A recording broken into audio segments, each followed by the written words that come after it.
All right. Great. I think we can get started here. I'm going to go ahead and share my screen so I can put my presentation up on the screen for everybody to see. All right. Katie and Natalie, are you able to see my screen? Okay, great. Well, tonight's webinar is titled How to Have a Great Parent-Teacher Conference for a Student with Dyslexia. And I just wanted to start by welcoming everybody. It's so good to have you here tonight. We really like hosting these webinars, and we really appreciate you taking time out of your busy schedules to be with us live here tonight and to share in this presentation. And we're really glad you're here. My name is Peter Groth. I'm the founder and CEO of Dyslexia Connect Online Tutoring, which I started in 2010. I was trained in a method called the Orton-Gillingham method in 2004. And Orton-Gillingham is a really well-known method for working with students who have dyslexia and other reading difficulties to help them improve their reading and spelling. And I worked as a dyslexia tutor for a number of years after getting trained in Orton-Gillingham, and then started Dyslexia Connect in 2010. Overall, I have about 22 years of experience working with students who have dyslexia. A little bit more about Dyslexia Connect. We provide online dyslexia tutoring to families and to school districts. And if you're interested, we do offer a free trial with no obligation, and you can sign up for that at our website, which is dyslexiaconnect.com. There's a lot of information about us there, a lot of information about dyslexia in general, and then also about our online tutoring service. I thought I would go over the objectives for tonight. So I'm going to do my presentation first of all. I'm going to go over 14 tips for parents to use before, during, and after parent-teacher conferences to have a great conference. Then I'm going to go over 15 tips for teachers to use before, during, and after conferences. After that, we're going to do our Amazon gift card raffle that we mentioned in our advertisements for the webinar. And then we're going to have some time for questions and answers after that, probably 20 or 30 minutes for questions and answers. I'm very happy to be joined by Katie and Natalie tonight from the Dyslexia Connect administrative staff. They are both former teachers and dyslexia tutors who have a wealth of education and training and experience working with students who have dyslexia. And I'm very glad to have them here tonight. They are going to be helping to answer your questions. If you have a question, you can submit that question at any time during the webinar, during my presentation, or during the question and answer session. And if you are going to submit a question, we would like to ask that you use the Everyone tab in the Zoom chat to do that. If you click Everyone, everybody who's in the webinar will be able to see your question. So Katie and Natalie will be able to see it. I will be able to see it. And also our other attendees will be able to see it as well. And that's really nice because often people have similar questions or the same question when they attend our webinars. And if you use the Everyone tab to submit your question, then everybody's going to be able to see your question and say like, oh, hey, I had that question as well, and be able to see our response so that hopefully we'll be able to answer more questions overall tonight during the webinar. And if you don't mind, it's really helpful if you would be able to put your role in the chat when you submit your question. So, for example, if you're the parent of a child with dyslexia, if you can mention that, or if you are a teacher who works with students who have dyslexia or reading difficulties, that information would be helpful as well. Any additional information you can provide us like that helps us to really customize the answer we're giving you to hopefully answer your question the best possible and give you the most relevant information. So we appreciate if you're able to include that. There is going to be a recording of this webinar available, and that's going to go out with a follow-up email. I think it's set to go out Monday, I believe. And that email is going to go out to everybody who registered for the webinar. So you're going to receive a recording of the webinar. So you can feel free to rewatch it or rewatch sections of it as much as you want to. One of the great things about doing these webinars is that our attendees also bring a wealth of experience and training and education. And one of the reasons why I like doing these webinars is that we get a whole lot of people together who have a great amount of knowledge and experience to share with each other. And you'll probably notice that when you submit questions in the chat, there are often a lot of other people in the webinar who are able to provide a lot of great information also. So that's one of the things I really enjoy about doing these events is that we are able to get together and share information and answer each other's questions. We are offering a professional development certificate if you are a teacher or paraprofessional who would like to use this webinar for a professional development hour. And these certificates will be available to anyone who attends the full live webinar with us tonight. If you would like a certificate, please contact us from our website, which is dyslexiaconnect.com. And once you're there, you can click on any of the buttons that say free trial to send us a message because those free trial buttons all bring up our contact forms. And you can submit a message on there asking for a certificate. Or you can also go to our contact page and use the contact form on that page. Unfortunately, we are not able to provide a certificate in response to requests in the chat during the webinar. So if you would like a certificate, please go to our website and send us a message and we can communicate with you about that. I wanted to let everybody know that we have another webinar coming up in March. We host quite a few webinars during the school year, and we would love to have you join us for our next webinar. The next webinar is going to be titled Understanding IEPs for Dyslexia, and that is going to be on Wednesday, March 25th at 6 p.m. Central Time. Katie is going to be putting the link in the chat for that webinar in case you would like to sign up for that. And it's going to be a great event. We'll be talking about how the IEP process works for students and for teachers, and the different things that really can make an IEP beneficial for a student who has dyslexia. So this is a very popular webinar that we do, and if you're interested, you might find it very helpful. Okay, well, I'm going to start today with some tips for parents, 14 tips about how to have a great parent-teacher conference for a student with dyslexia. And here are some tips for the period before the conference. So, number one, we would recommend looking over schoolwork and grades. Take some time and look over your child's homework, reading assignments, and other schoolwork. Does it look like your child is doing well or struggling? Is the homework easy for them or is it pretty hard? Does your child typically need help with homework? These are all questions that can give you some good ideas about what to talk about during the parent-teacher conference. You can also review report cards as well and see what your child's grades look like, and that's something that you can discuss with the teacher. Tip number two, talk to your child about school. This is a great thing to do to get a general idea about how your child is doing at school. You can ask them about how things are going, what they feel like is the most enjoyable and least enjoyable at school. You can ask them if they feel unsure about school or nervous. And if they do, you can have more of a conversation about why they feel nervous. And you can also ask them if there's anything that they think you should talk to their teacher about. And mention that every family has a conference so that they don't worry that this conference means something or that they're messing up somehow, and so they don't get worried about it. It's good to talk about how this is something that all families do with the teacher, and it's beneficial. And keeping them in the loop like this about the conference can really help them to feel less nervous and feel like more part of the process, which can be really good. Tip number three, write down your questions. Write down your questions because this will help you stay organized and make the most of the conference. Number four, assemble helpful materials. So these can include any homework or assignments that you have questions about, any documentation related to your child. These could be from the school. These could be evaluations from outside the school, maybe from a psychologist or psychiatrist or a doctor. You can also include your list of questions, and you can also include any reports from outside help that your child is receiving, like tutoring, for example.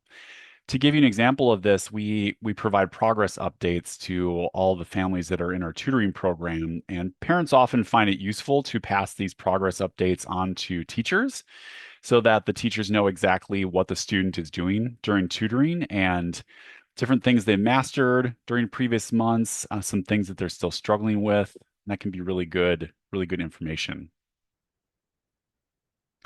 Tip number five, study the school structure.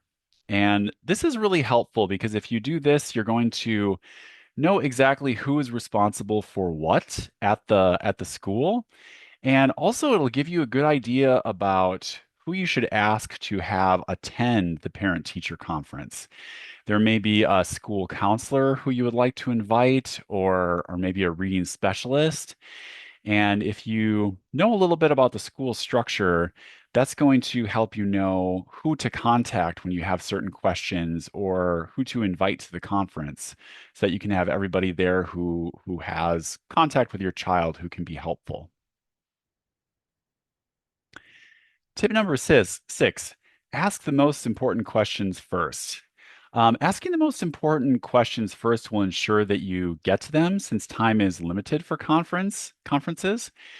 And it will provide you with enough time to discuss those really important questions. So that's really beneficial because, of course, you don't want to miss out on the chance to maybe ask the most important question that you're bringing to the conference. So if you start with that, then you can make sure you have plenty of time to discuss that, and then you can get to your other questions if you have time for those. Another tip for during the conference, have ask some good questions, and you can of course write up some questions beforehand.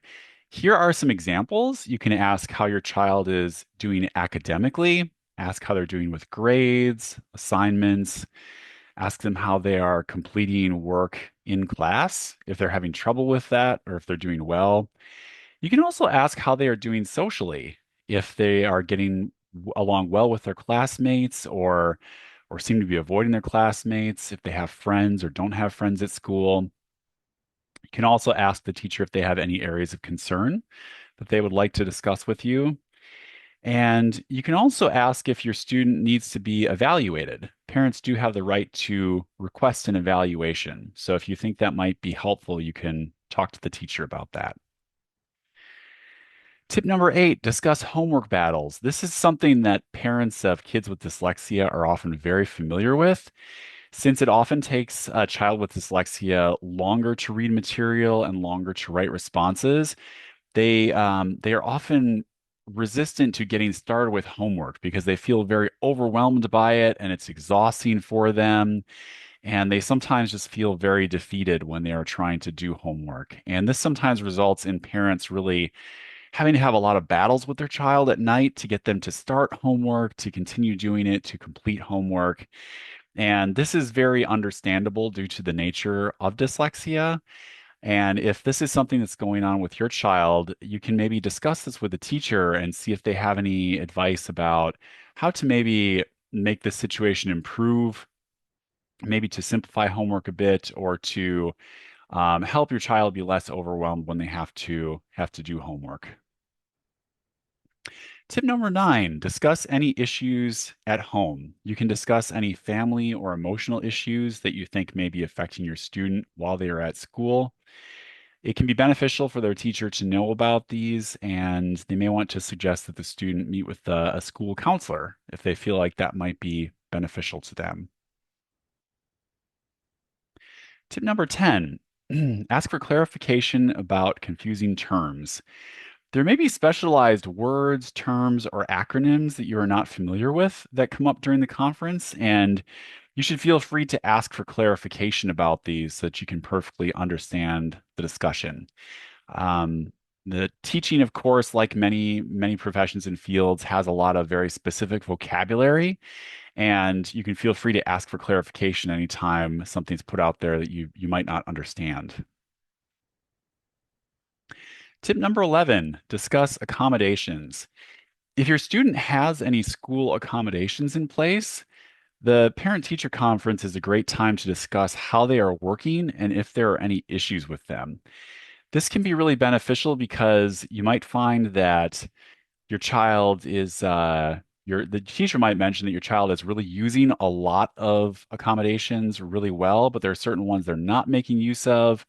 And you can discuss about the question of, well, why are they using certain ones? Why are they not using certain other ones? Should we put more emphasis on these ones that are doing a lot of benefit to them? And different things like that. And this can be a good discussion that you can help or get information from for when you do another IEP meeting, maybe to revise those accommodations, because some accommodations work really well for students and some don't. And often it's a process of elimination to figure out which ones are really helpful and beneficial and which ones aren't really utilized and aren't needed. Tip number 12, figure out next steps. This can be staying in touch about decisions that were made.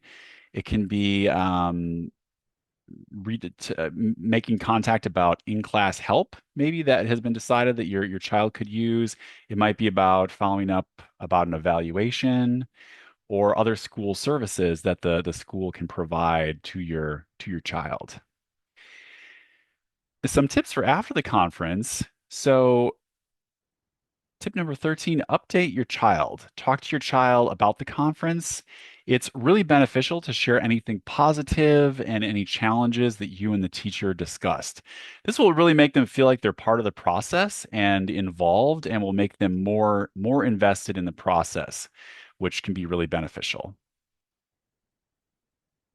Tip number 14, follow up.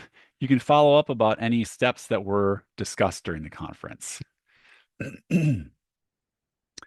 Well, now we're going to talk about some tips for teachers to have a great parent-teacher conference for a student with dyslexia. And I wanted to mention that these are also great for any student, even if they don't have dyslexia.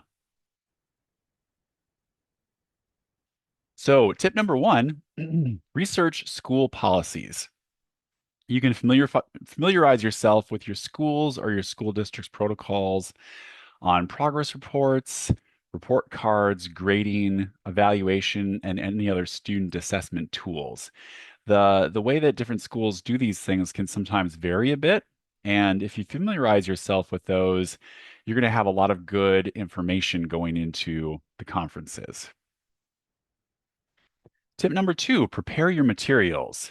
You can prepare materials before the conference, and that will help you to feel more at ease when the conference actually comes around and once families arrive.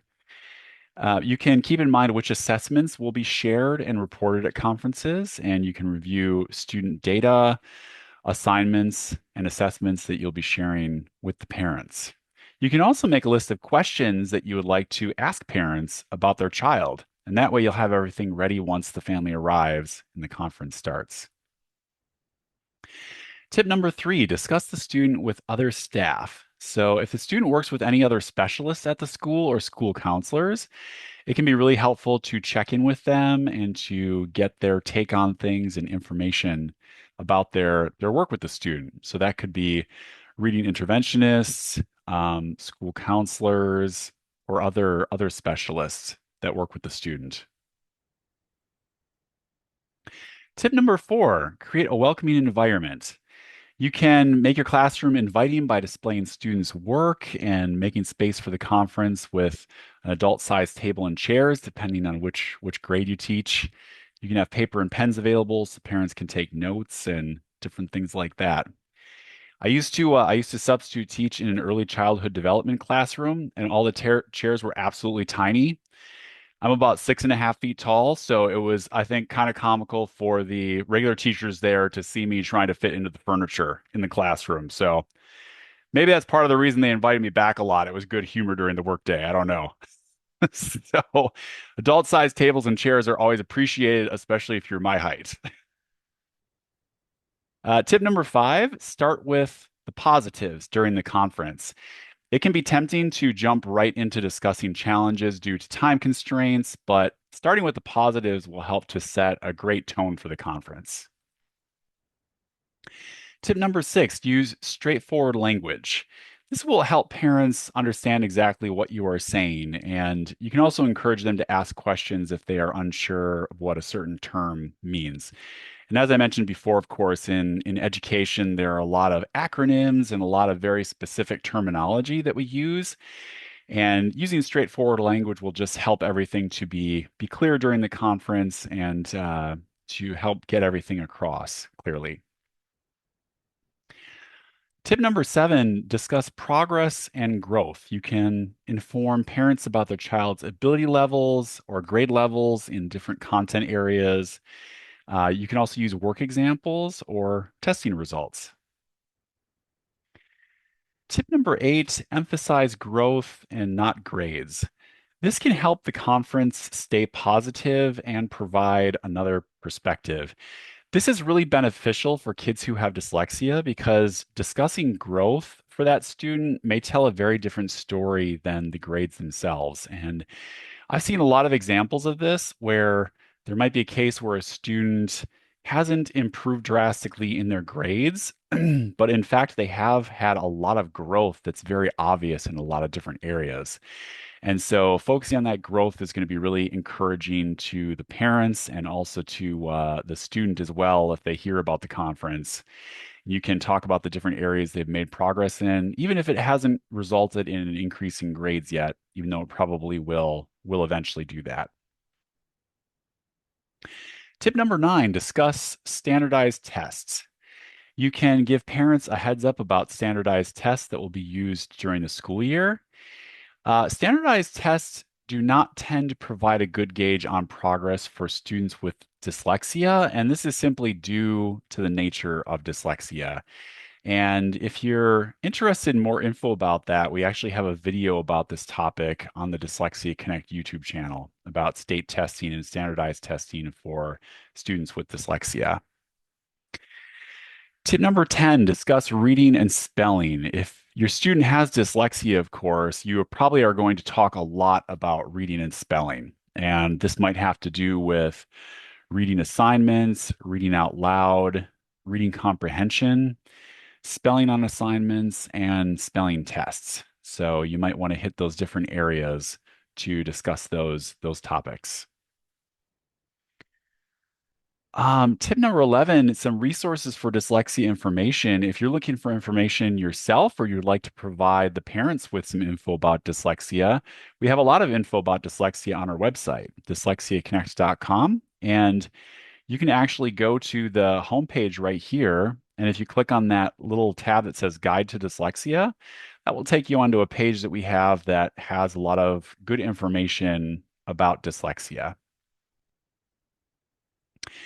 And I mentioned one of our videos a moment ago. Dyslexia Connect does have a YouTube channel with lots of different videos about dyslexia. And here's the address for that. And I think Katie's going to be putting that in the chat as well. You can find videos about dyslexia accommodations, symptoms of dyslexia, how dyslexia is tested for, and much more. Accommodations for school for students who have dyslexia. We have lots and lots of videos on there, and a lot of people find them very helpful. So feel free to check us out. Another tip for during the conference, discuss assessment and intervention options. You can let parents know what options your school has for assessment and intervention if needed, either within the school or from outside resources. This can vary, of course, depending on whether you are in a public or private school. So you can always familiarize yourself before the conference with the services that are available in case you want to talk about those with parents. So, some tips for after the conference. Tip number 13, follow up. A quick note can go a long way in helping to establish rapport with parents. So, that can be an email or a text message or just something to say, hello, it was nice to see you. Thanks for coming in for the conference. And that can go a long way to helping to establish rapport with the parents of students in your class. Tip number 14, communicate regularly. This can help you stay on the same page with your students' parents. And then tip number 15, enhance instruction. You can take that valuable info that you got during the conference and you can use that to refine how you teach the student.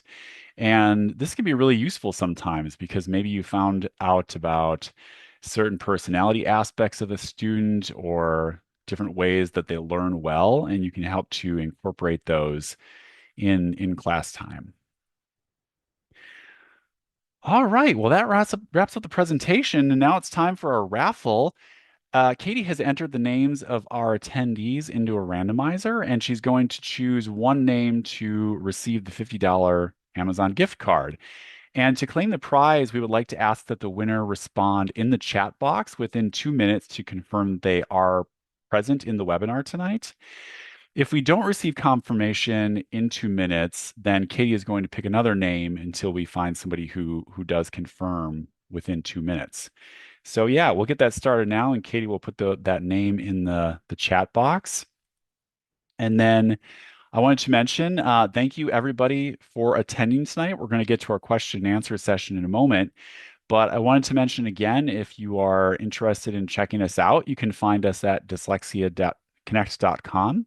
We offer online dyslexia tutoring and lots of information about dyslexia. And we do offer a free trial with no obligation of our online dyslexia tutoring program.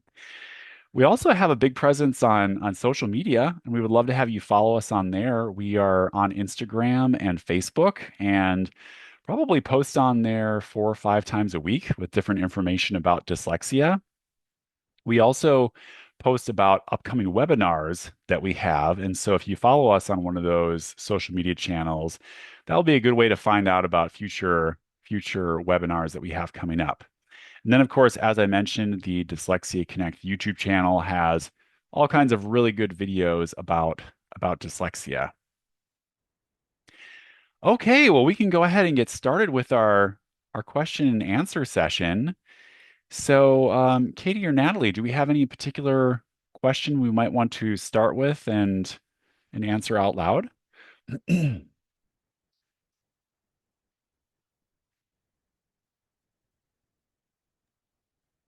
We had a question from one of the attendees.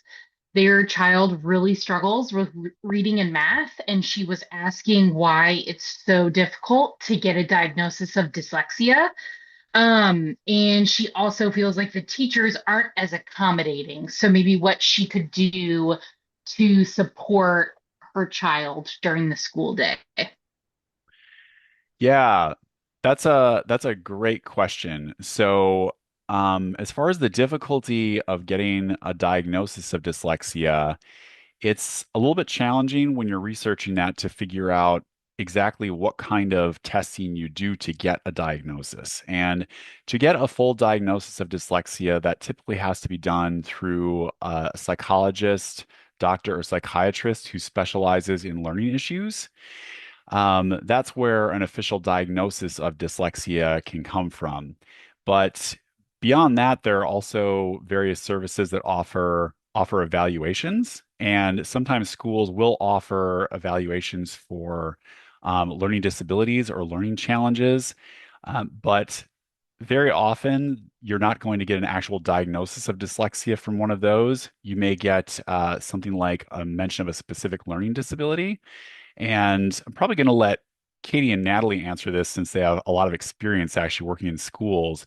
Would you say anything about this, Katie, as far as like the testing process other helpful information? I think part of it is that there is such a wide spectrum when you're talking about dyslexia.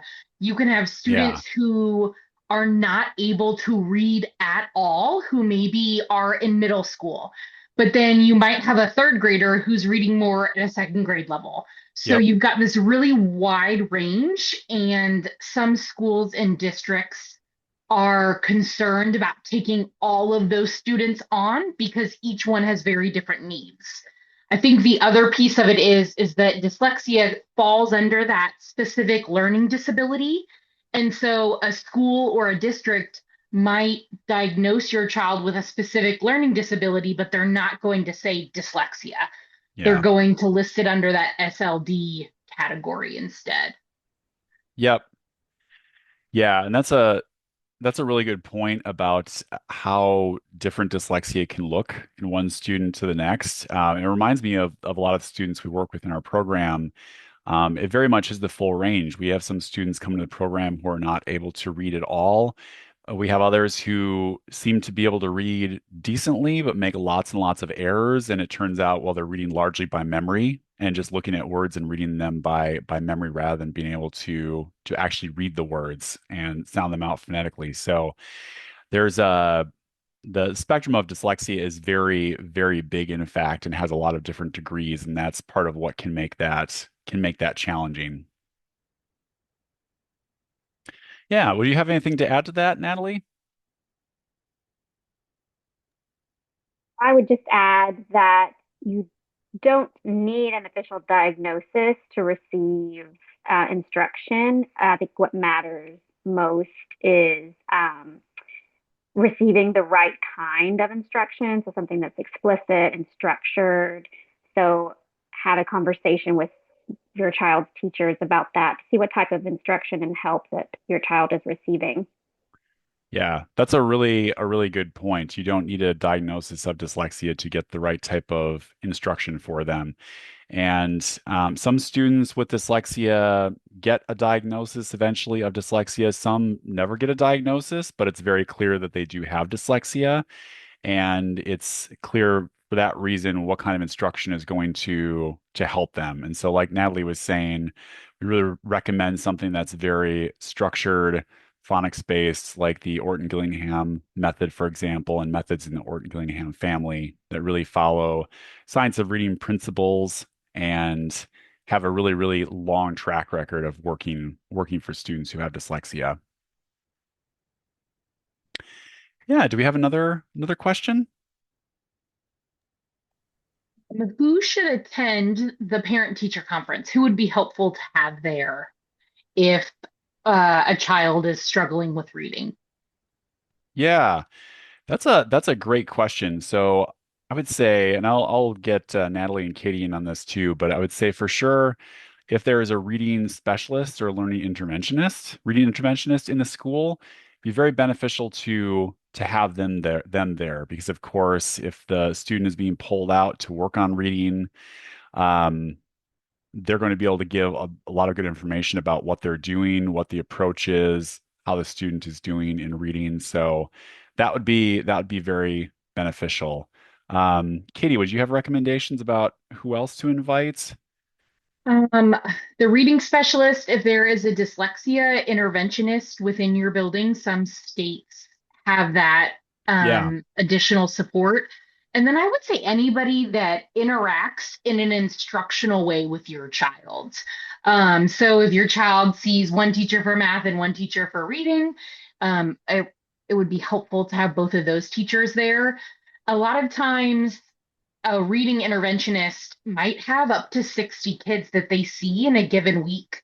So if you know that you'd like to have a support staff there, you can ask for an alternative time to make sure that they can attend, so that you have yeah, everybody there to discuss your child's progress. yeah, that's a great idea. And anybody who interacts with your child or is giving them instruction, they may have a little bit different perspective or maybe some wisdom to share on what they are seeing, which can be really, really helpful. And I was going to mention the idea of a math teacher attending.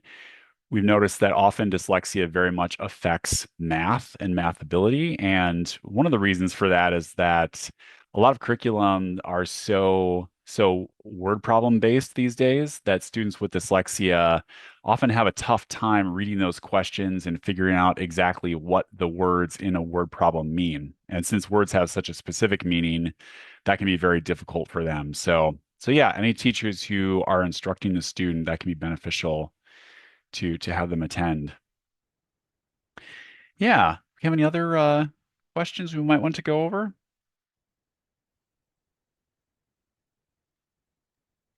There's another one in the chat box. Okay. Oh, sorry. Go ahead, Natalie. Good. Someone, is it advisable for a dyslexic child to repeat a grade? Does it help or hurt them?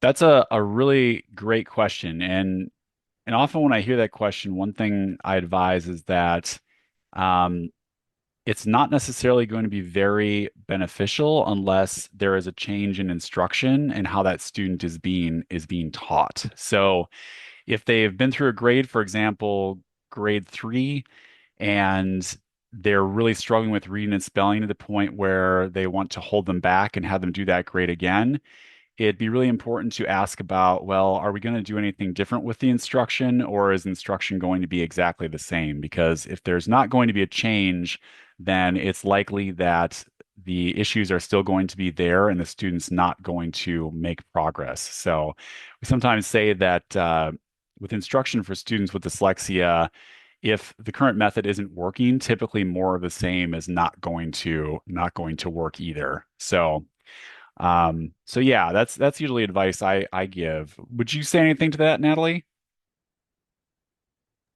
Yeah, I agree with you. I think if the instruction stays the same, then repeating the grade just means they're getting the same type of teaching again, which won't fix the underlying issue.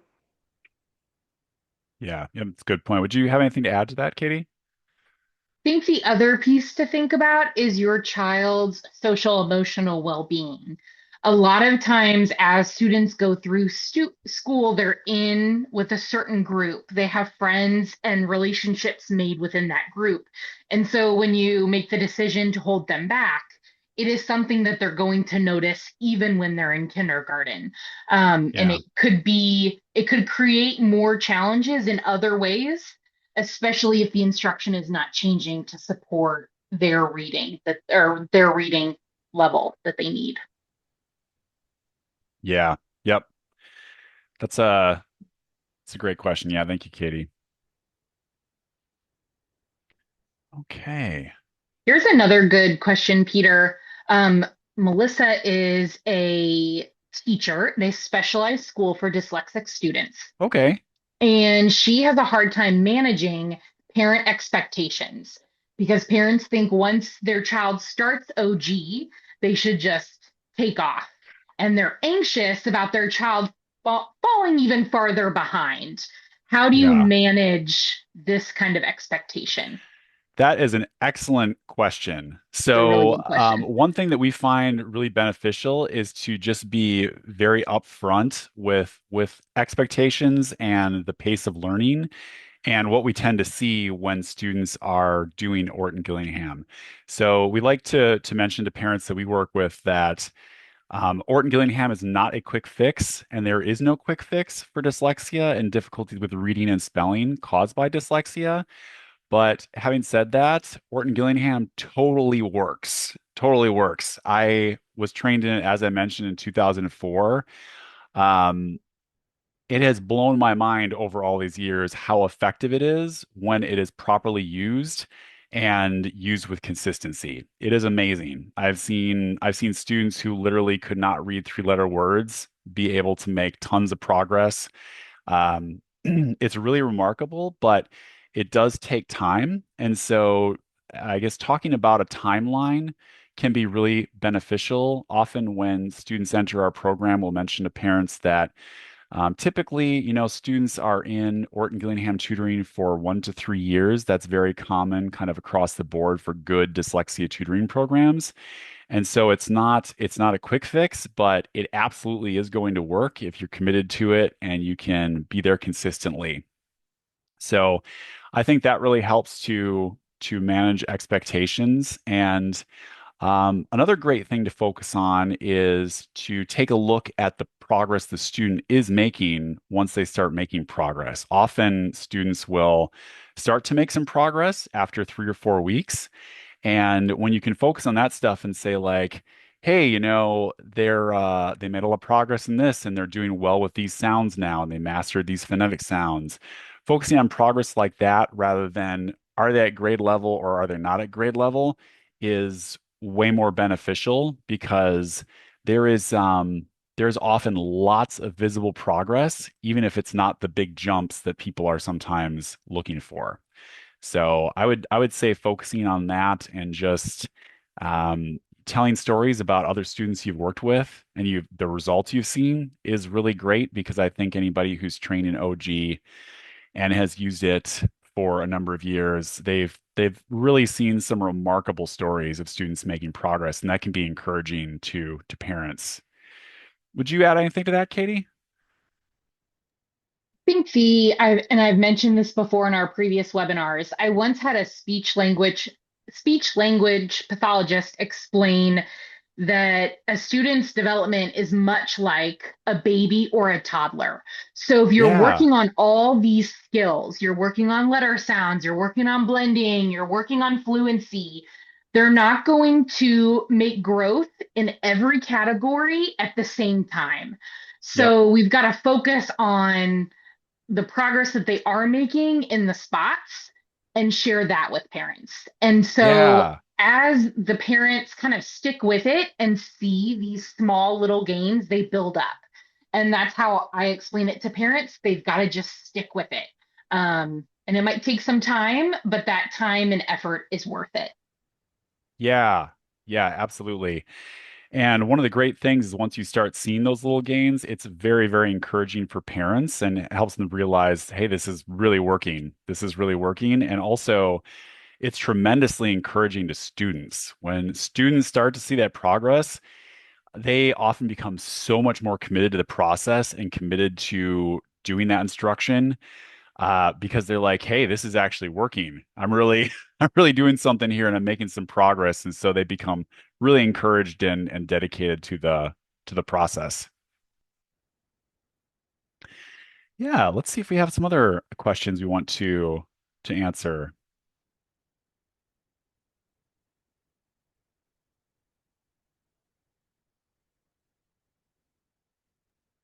There's another question.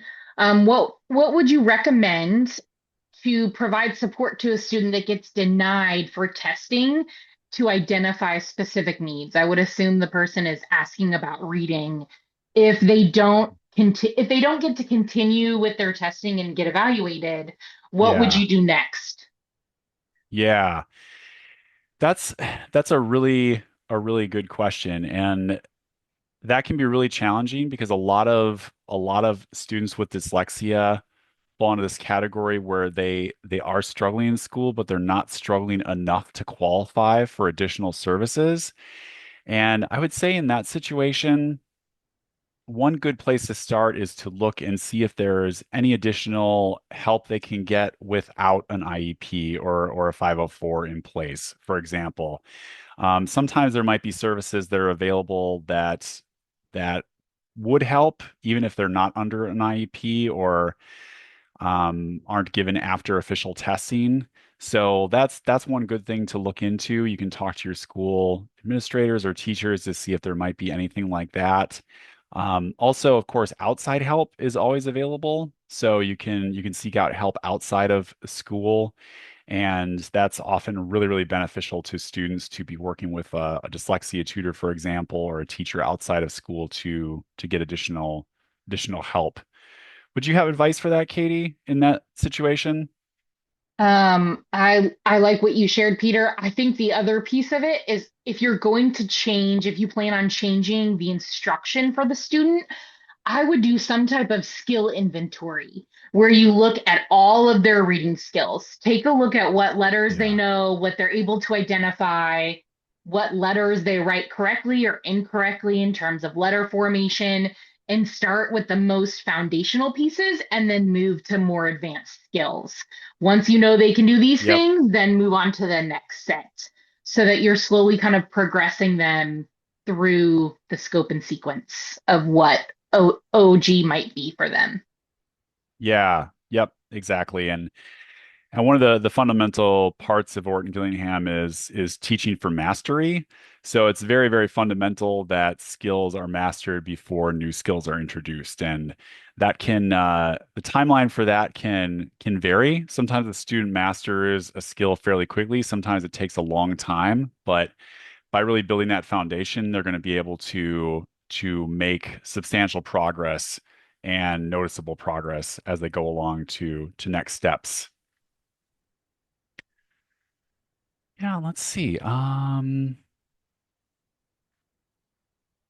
Have any other questions we want to go over? I was just taking a look at the chat here myself. What school setting is best for a student with dyslexia? Private school, hybrid, homeschool, or public? That is a great question, and it probably depends on the student actually and what their needs are and what services and accommodations are able to be provided to them when they are in that environment. So uh yeah, I think it really depends and probably taking a look at what the child is like and their personality and how they learn best will help to determine that. And of course, there's so much variety within schools, of course, and between schools, between public schools, between different private schools. Homeschooling can look very, very different depending on how you're doing that. I was homeschooled for many years actually, and I remember talking to other kids who were homeschooled, and it could vary drastically. You know, some homeschools were run kind of like a school, some were much, much less formal.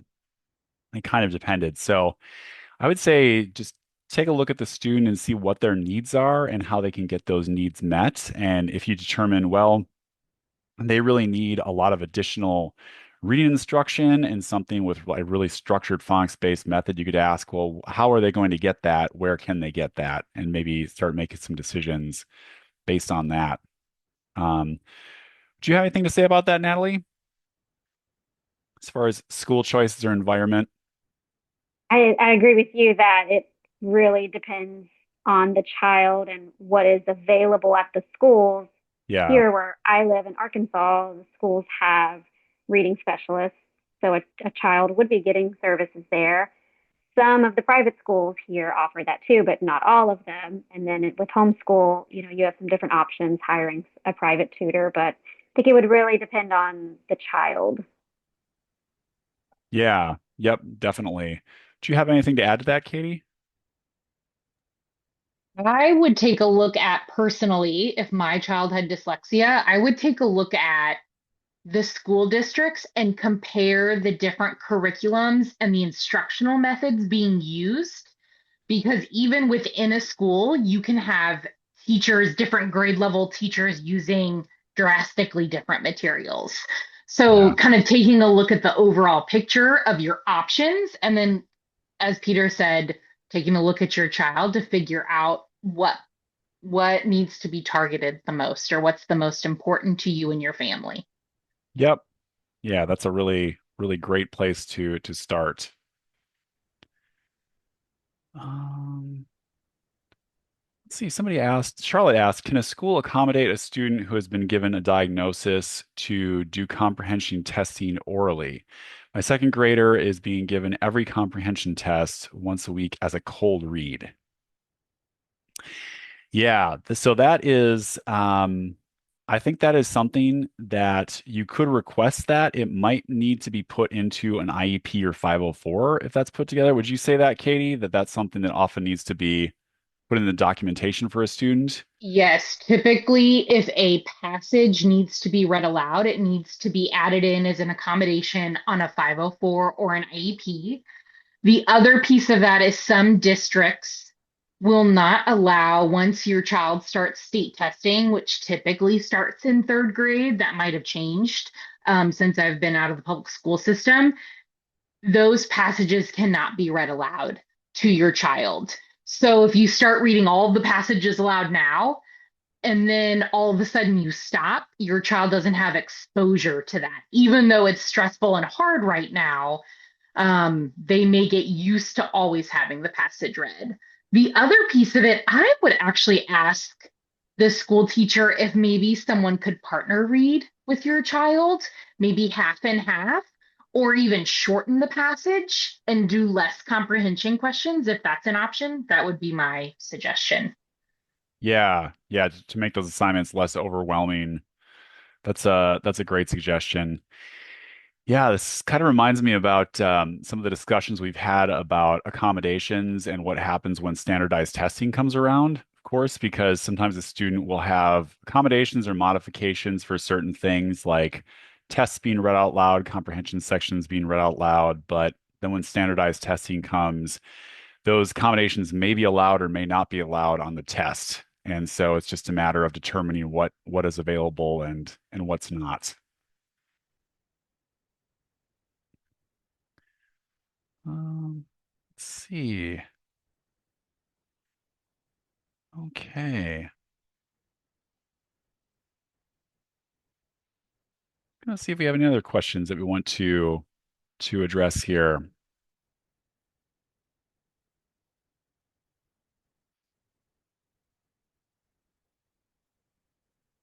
Okay, lots of good questions today.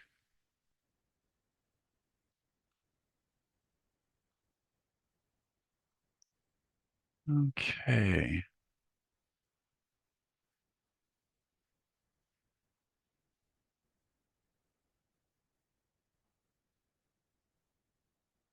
All right. Well, looks like we might have hit most of the questions, huh? Okay. Sounds good. Well, yeah, if there aren't any additional questions, we might wrap up the webinar for tonight. So I just wanted to tell everybody thank you so much for attending tonight. It was so great having you here, and we really appreciate you taking the time out to be with us here tonight and do this webinar. And it's always really great to see all the questions we get. I really like seeing those, and it's great for me because it really reminds me of the different things and information that parents and teachers are looking for regarding dyslexia. So that is very, very helpful for me. So thank you so much for attending tonight. We would love to see you at our next webinar in March. So, and also thank you to Natalie and Katie for all the help with the webinar tonight. All right. Thanks, everybody. Bye-bye.